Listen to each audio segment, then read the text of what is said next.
Good morning, नमस्कार आप लोगों को। आज हम आप लोग को भारतीय संविधान से कुछ महत्वपूर्ण प्रश्न करवाएंगे।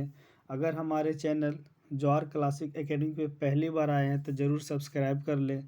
और हम जो भी बताने वाले हैं बहुत बढ़िया से बताने वाले हैं। पहला प्रश्न है कि राज्यपाल के संदर्भ में निम्न में से कौन सा कथन सत्य नहीं है?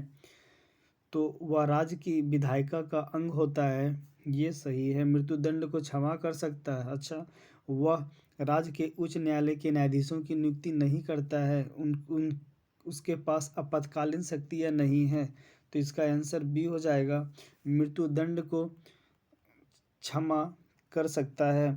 और मृत्युदंड को क्षमा करने की शक्ति जो है से राष्ट्रपति के पास है। आर्टिकल 72 के तहत जो है राष्ट्रपति क्षमादान मृत्युदंड को क्षमा कर सकता है। क्षमादान की शक्ति जो है राज्यपाल के पास भी निहित है, लेकिन मृत्युदंड को क्षमादान की शक्ति राज्यपाल के पास निहित नहीं है।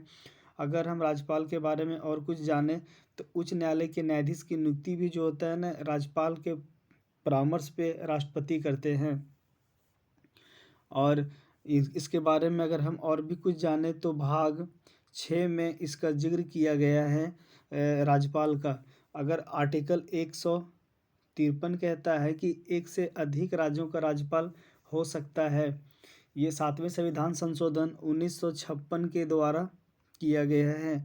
1956 से पहले जो है से एक राज्य में एक ही राज्यपाल होते थे, और अब 2 राज्य में एक राज्यपाल हो सकते हैं आर्टिकल 153 के तहत। अगर हम इसके बारे में और कुछ जानना चाहें तो आर्टिकल 154 जो है ये राज्यपाल की कार्यपालिका की शक्ति राज्यपाल में निहित है। और अगर ये हम कुछ और जानना चाहें तो आर्टिकल 155 के बारे में हम जान सकते हैं, और कि राज्यपाल की नियुक्ति जो होता है ना, राष्ट्रपति करता है। और इसका राष्ट्रपति का शपथ जो है आर्टिकल 157 में है। आर्टिकल 156 कहता है कि राष्ट्रपति का कार्यकाल जो होता है वो 5 वर्ष का होता है। और आर्टिकल 156 का एक कहता है कि राष्ट्रपति के प्रसाद पर्यंत ही जो है राज्यपाल बने रहते हैं। और 156 का 2 कहता है कि ये अपना त्याग पत्र दे सकते हैं। त्याग पत्र जो है से 156 के 2 में है। और इसके बारे में और कुछ जाने तो हम आर्टिकल 159 भी जान सकते हैं। आर्टिकल 159 में है कि इनका शपथ से रिलेटेड है कि इसका शपथ जो है से कौन दिलाता है, तो राज्य के उच्च न्यायालय के मुख्य न्यायाधीश जो होते हैं वो दिलाते हैं। दूसरा प्रश्न है कि 42वें संविधान संशोधन के 10 आधार अवशेषों को किस नाम से जाना जाता है? तो मौलिक अधिकार के नाम से, मौलिक कर्तव्य, या पंचायती राज के सिद्धांत, या राज्य की नीति निर्देशक सिद्धांत के नाम से। तो इसका आंसर जो हो जाएगा ये हो जाएगा मौलिक अधिकार के नाम से। अब 42वां संविधान संशोधन जो हुआ था ये 1976 में हुआ था। और मौलिक अधिकार अमेरिका के संविधान से लिया गया है। और मौलिक अधिकार आर्टिकल जैसे 12 से 35 में है, जो कि भाग 3 में निहित है। और ये मौलिक कर्तव्य के बारे में जाने हम तो भाग 5 में है। और ये मौलिक कर्तव्य जो है आर्टिकल 51 के 1 में है। और राज्य के नीति निर्देशक सिद्धांत के बारे में अगर हम कुछ जानना चाहें तो आर्टिकल 36 से 51 में है। और ये आयरलैंड के संविधान से लिया गया है। और मौलिक कर्तव्य जो है यूएसएसआर से लिया गया है। नेक्स्ट प्रश्न है कि भारतीय संविधान मान्यता देता है केवल धार्मिक अल्पसंख्यकों को, या केवल भाषाई अल्पसंख्यकों को, या धार्मिक और भाषाई अल्पसंख्यकों को, या धार्मिक, भाषाई और नरजातीय अल्पसंख्यकों को? तो इसका आंसर जो हो जाएगा सी हो जाएगा, धार्मिक और भाषाई अल्पसंख्यकों को। अगर भाषाई अल्पसंख्यकों के बारे में अगर हम जानना चाहे तो भाषा के बारे में अनुसूची 8 में बोला गया है। और जब संविधान का जब गठन हुआ था, बन के तैयार हुए थे, उसमें 8 अनुसूची थे, जिसमें से 8वीं अनुसूची में भाषा से संबंधित है। और भाषा उस समय 14 भाषा था, अब भाषा बढ़ के 22 भाषा हो गया है। ये अनुसूची 8 के तहत जो 15वां भाषा और पहला जो भाषा जोड़ा गया था वो सिंधी को जोड़ा गया था। 21वां संविधान संशोधन 1967 के द्वारा जोड़ा गया था। और जो दूसरा जो भाषा जो जोड़ा गया था, दूसरी बार जो भाषा जोड़ा गया था वो 71वां संविधान संशोधन 1992 में जोड़ा गया था, जो कि कोंकणी, मणिपुरी और नेपाली को जोड़ा गया था। और तीसरी बार जो भाषा जोड़ा गया था, ये 4 भाषा को जोड़ा गया था। ये बोडो, डोगरी, संथाली और मैथिली को जोड़ा गया था। 92वां संविधान संशोधन 2003 के द्वारा जोड़ा गया था।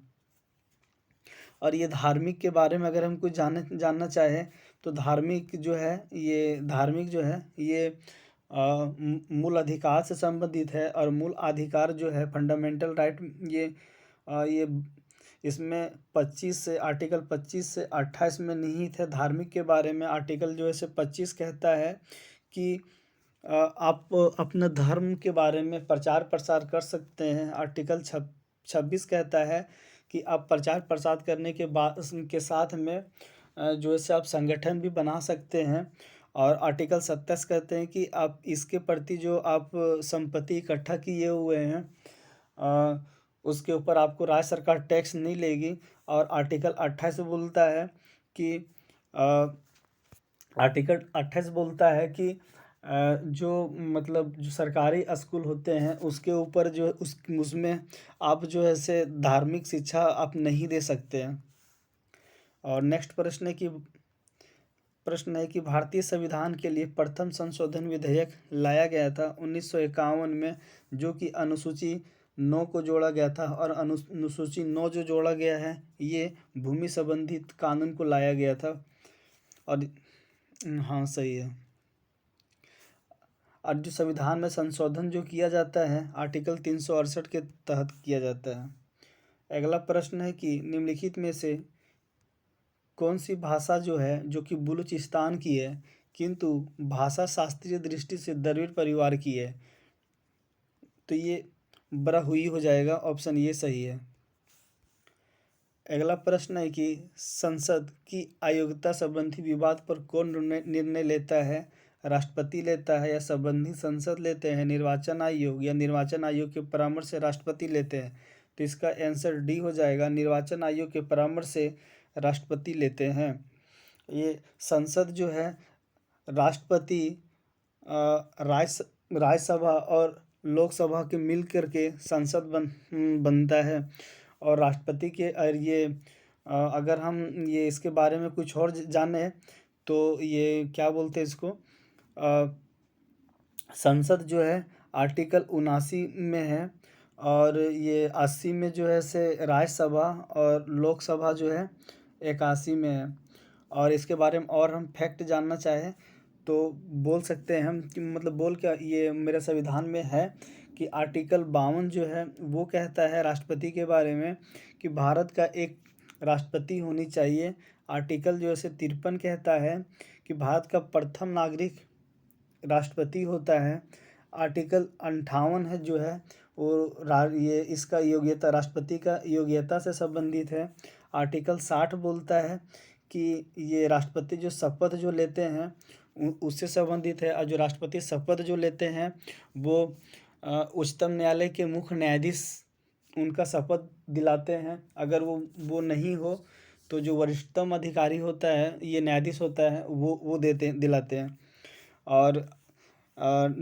और इसके बारे में और भी कुछ जानना चाहे हम तो आर्टिकल 57 हम जान सकते हैं कि आर्टिकल 57 में है कि हमारे भारतीय संविधान में कोई भी आदमी कितनी भी बार राष्ट्रपति बन सकता है। जैसे कि अमेरिका में संविधान में ऐसा नहीं है कि वहाँ, अमेरिका के संविधान में है कि वहाँ का राष्ट्रपति 2 ही बार बन सकता है और हमारे राष्ट्रपति का कार्यकाल 5 वर्ष का होता है। और ये राष्ट्रपति के बारे में एक चीज़ और हम जान सकते हैं कि 61वां आर्टिकल 61 के तहत हम राष्ट्रपति पे महाभियोग लगाया जा सकता है। राष्ट्रीय राजनीतिक दल वह होता है जिसने बड़े कुल मतों का 6% प्राप्त कर लिया हो।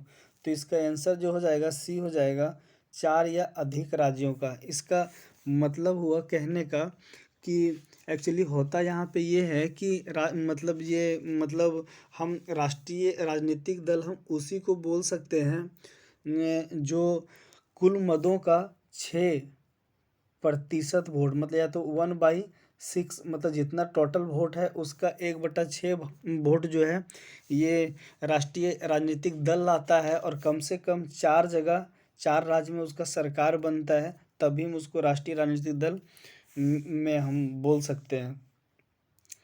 और अगला प्रश्न है कि Indian institute of public administration का स्थापना कब हुआ था? 1954 में, 1967 में, 58 या 72 में? तो इसका आंसर जो हो जाएगा 1954 में हो जाएगा। अगर हम इसके बारे में और भी कुछ हम जानना चाहें तो हम आराम से जान सकते हैं कि अच्छा, आगे वाला क्वेश्चन बता रहे हैं आपको, आराम से बताएंगे। भारतीय संविधान के अनुच्छेद 243 में निम्नलिखित में से किसका प्रावधान किया गया है? जिला प्रशासन का, राज्य प्रशासन का, या स्थानीय प्रशासन का, या केंद्र और राज्य संबंधित का? तो इसका आंसर जो हो जाएगा सी हो जाएगा, स्थानीय प्रशासन का। और ये आर्टिकल 343 में स्थानीय प्रशासन की जो प्रावधान किया गया है वो इसके तहत जो है पंचायत नगर पालिका का गठन भी होता है। पंचायत और नगर पालिका का गठन जो है अनुच्छेद 343 के तहत ही होता है, और इसके संरचना हो गया, आरक्षण हो गया, शक्ति हो गया, जो मिलता है ये सब किस में है? आर्टिकल 263 में ही संबंधित है। अगला प्रश्न है कि भारतीय संविधान में संघ शब्द का प्रयोग किया गया है? धारा 280 में, धारा 37 में, धारा 90 में, या किसी भी धारा में नहीं हुआ है? तो इसका आंसर डी हो जाएगा, यह किसी भी धारा में नहीं किया गया है। धारा 37 का कहना है कि जिस व्यक्ति पे बहुत सारा केस हो जाता है ना अन्य अन्य मामले पे, उससे संबंधित है धारा 37। और धारा 90 जो है, इनका कहना है कि अगर हम कोई भी चीज़, मतलब कोई भी व्यक्ति को डरा के धमका के मतलब जो डराते धमकाते हैं ना, वो धारा 90 के तहत होता है। और धारा 280 है कि मतलब इसके तहत क्या होता है कि आपको जुर्माना देना पड़ेगा, जो आप गलती किए हुए हैं उसके सज़ा के रूप में आपको जुर्माना देना पड़ेगा। थैंक यू सो मच दोस्तों। अगर हमारे चैनल को सब्सक्राइब नहीं किए हैं तो जवाहर क्लासिक एकेडमी को ज़रूर सब्सक्राइब करें, और हमारे वीडियो को देखने के लिए थैंक यू सो मच। और हमारे